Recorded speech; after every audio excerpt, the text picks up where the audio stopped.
दोस्तों नमस्कार, हमारे एपीए पाम एनालिसिस चैनल में आप सभी का स्वागत है। दोस्तों आज हम शनि वलय के बारे में चर्चा करेंगे। मध्यमा उंगली के नीचे शनि पर्वत का क्षेत्र होता है और जो रेखा मध्यमा और तर्जनी के बीच में से शुरू होकर अर्धचंद्राकार आकृति में मध्यमा और अनामिका के बीच में जाकर ख़त्म होती है, इस प्रकार से ऐसी रेखा को शनि वलय कहा जाता है। शनि वलय को और भी कई नामों से जानी जाती है, जैसे रिंग ऑफ सैटर्न या शनि मुद्रिका भी कहा जाता है। तो शनि के क्षेत्र में इस प्रकार की रेखा बनना इसे शुभ नहीं माना जा सकता।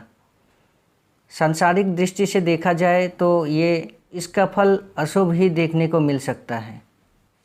हस्तरेखा में कुछ ऐसा भी बात होता है जिसे बताना, शब्दों का इस्तेमाल करना बहुत ही मुश्किल हो जाता है, परंतु हमारा उद्देश्य किसी को डराना या दिल दुखाना नहीं है। जो सच्चाई है उसी के बारे में जानकारी देना है, ताकि इसका सही उपाय कर इस प्रकार के स्थितियों से निजात पाया जा सके। शनि वलय का होना व्यक्ति को सांसारिक सुखों से दूर कराता है, संसार के प्रति रुचि को कम कर देता है। इस प्रकार की स्थिति को शनि वैराग्य कहा जाता है, क्योंकि ऐसा व्यक्ति गृहस्थ जीवन से दूर भागता है, घर बार छोड़कर सन्यासी का जीवन को अपनाने लगता है। यदि ये रेखा हाथ में विवाह के उम्र से पहले ही बन जाए तो ऐसे व्यक्ति गृहस्थ जीवन में प्रवेश ही नहीं करना चाहता, और अगर विवाह कर भी ले तो भी कुछ साल महीनों बाद गृहस्थ जीवन से दूर होना चाहते हैं।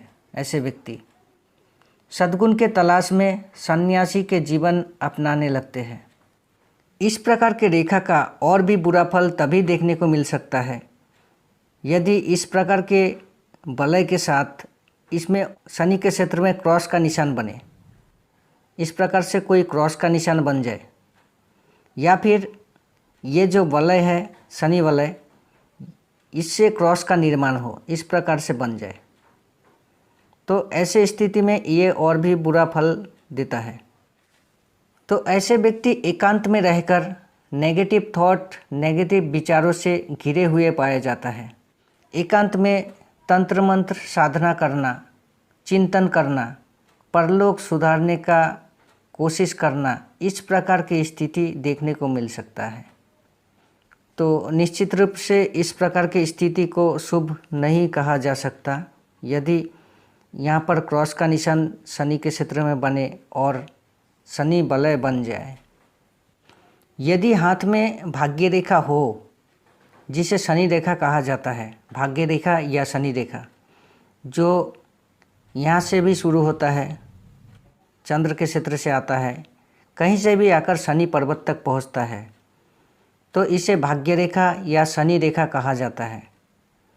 ये अगर हथेली में हो और हाथ में शनि वलय भी हो, तो यदि भाग्य रेखा शनि पर्वत तक पहुँचे लेकिन इस शनि वलय को ना काटते हुए ही शनि पर्वत तक पाई जाए, शनि वलय को बिना काटे ही भाग्य रेखा शनि पर्वत तक पहुँचे, तब तो व्यक्ति इस प्रकार की स्थिति में अपने आप को ढालने में या यूँ कह लीजिए धैर्य को बनाए रखने में कामयाब हो भी जाता है। तंत्र मंत्र या आध्यात्मिक के क्षेत्र में कुछ ना कुछ हासिल कर ही लेते हैं।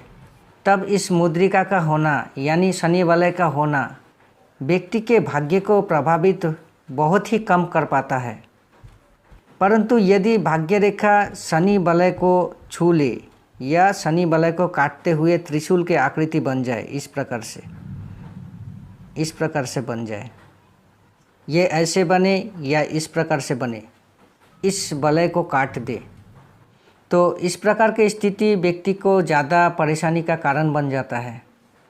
ना तो व्यक्ति आध्यात्मिक के क्षेत्र में ज़्यादा दिनों तक अपने धैर्य को टिकाए रख सकता है, और ना ही वो गृहस्थ जीवन को या सांसारिक जीवन को सही से अपना सकता है।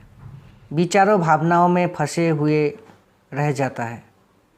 ऐसे व्यक्ति अपना किसी भी उद्देश्य में या कह लीजिए सेटिस्फेक्शन पाने में परेशानी का कारण बन जाता है। क्योंकि ऐसे व्यक्ति का फंडा ही क्लियर नहीं होता कि वो क्या करे। यदि ये शनि वलय अधूरा ही बने, यानी पूरी तरह से ना बने या बीच में टूटी हुई पाई जाए, इस प्रकार से कहीं पर टूटी हुई हो, यानी पूरी ना बने या बीच बीच में टूटी फूटी पाई जाए ऐसे, या बीच में गैप हो, टूटा हुआ हो, तो व्यक्ति में इस प्रकार के शनि वलय से जो मिलने वाला बुरी स्थिति है उसमें कमी आ जाता है। ऐसे व्यक्ति ना ही सन्यासी के आचरण में प्रवेश करता है और ना ही गृहस्थ जीवन को छोड़ के जाना चाहता है। तो होगा क्या कि व्यक्ति उदास प्रवृत्ति के होगा। ऐसे व्यक्ति निराशावादी होगा, उत्साह का कमी होगा। इस प्रकार की स्थिति होते हुए देखा जाता है। ये वलय इस प्रकार से बने या बीच बीच में टूटी फूटी हो, इस प्रकार से बन जाए। अब इसमें गौर करना है, ये दोनों तरफ से बनना चाहिए। ये अगर इस प्रकार से एक तरफ में बन जाए और इधर ना रहे तो ये शनि वलय का आकृति नहीं मानना चाहिए। यानी मध्यमा उंगली को घेरते हुए जो रेखा बने, इसी को शनि वलय कहा जा सकता है। तो ये गौर करने वाली बात है, इसीलिए इसको बताया। शनि वलय उन्हीं के हाथों में फ़ायदे देने वाला होता है। जैसे जो लोग गृहस्थ जीवन या सांसारिक मोह माया से दूर साधु सन्यासी के जीवन जी रहे हैं, क्योंकि उनका फंडा क्लियर है, उनको एकांत में रहना अच्छा लगता है, मन शांत होता है और दिमाग एक ही दिशा में काम करता है। तो ऐसे लोगों के हाथों में ये शनि वलय हो तो योग, तंत्र मंत्र साधना या आध्यात्मिक के क्षेत्र में विशेष सफल रहने वाला लोग होते हैं ऐसे लोग। तो शनि वलय को क्लियर तरीके से या संक्षेप में समझना हो तो ये है कि चाहे व्यक्ति स्त्री हो या पुरुष, हाथ में शनि वलय हो तो ऐसे व्यक्ति निराशा प्रधान व्यक्ति होता है। उनके जीवन में किसी भी प्रकार के सेटिस्फेक्शन या आनंद ठीक से नहीं मिल पाता। वह व्यक्ति चिंताशील, एकांत प्रिय स्वभावों के होते हैं। ऐसे व्यक्ति को जीवन में अपने आप को अकेला ही महसूस करते हैं। और दोस्तों, अंत में एक बात अवश्य ही कहना चाहूँगा। हाथ में किसी भी एक लकीरों को देखकर, किसी भी एक रेखाओं को देखकर कोई भी धारणाओं को पूरी तरह से बना लेना उचित नहीं होगा। किसी भी निष्कर्ष में पहुंचना हाथ का और भी स्थितियों पर निर्भर करता है कि इसका प्रभाव कम होगा या ज़्यादा। यदि शनि वलय आधा अधूरा हो या कहीं से टूटी हुई हो और मस्तिष्क रेखा के साथ हथेली के और भी पर्वतों और रेखा का स्थिति ठीक हो तो व्यक्ति में इस वलय का बुरा प्रभाव बहुत ही कम देखने को मिल सकता है। तो होगा क्या कि व्यक्ति उदास रहे प्रवृत्ति का होगा, एकांत प्रिय रह जाएगा, इस प्रकार के देखने को मिल सकता है। पर स्थिति कैसा भी हो, इसमें घबराने वाले बात नहीं है, क्योंकि इसका सही उपाय करने से इस प्रकार के बुरे स्थितियों से पूरी तरह से निजात पाया जा सकता है। और हमारे हिसाब से इसका सही उपाय कुंडली दिखाकर ही करना अच्छा रहेगा, क्योंकि इस प्रकार की स्थिति हो सकता है कुंडली में ग्रहों का स्थिति कुछ इस प्रकार से हो। शनि के साथ राहु, गुरु और केतु एक साथ एक विशेष योग में पाई जाए, हो सकता है।